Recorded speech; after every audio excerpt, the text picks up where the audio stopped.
যাবে।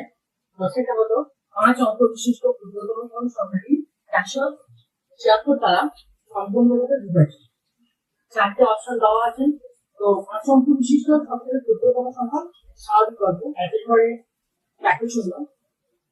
এবার কথা হচ্ছে যে এখানে 4টে অপশন যেটা দেওয়া আছে, ফার্স্টে 47600, কোনো চান্সই নেই, এত বড় সংখ্যা পাওয়া যাবে না। লাস্টের 3টে অপশনের মধ্যে কোনো একটা অপশন হবে। এইখানে যখনই বিভাজ্যতার কেস আছে, এত বড় নাম্বার, ডাইরেক্টলি এটা হওয়ার চান্সেস অনেক কমে যায় যে ডাইরেক্টলি 1-এর পরে 400 হবে। তো এরকম ভাবেও হয় না।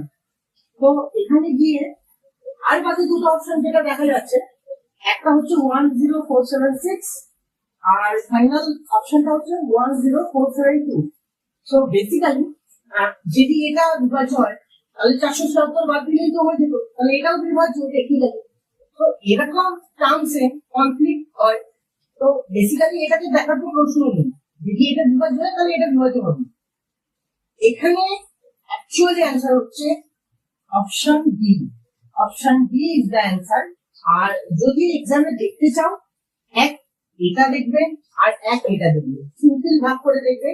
তবে এই সমস্ত কেসগুলো তোমার ফিকশন ভালোভাবে কাজ করবে, এটা তুমি বুঝতে পারবে যে এইটা হবে অ্যান্সার, অপশন ডি হবে অ্যান্সার। এক্সাম হলে গাট ফিলিংস কাজ করবে, 10 সেকেন্ডের মধ্যে এই কোশ্চেনের অ্যান্সার হয়ে যাওয়া যায়।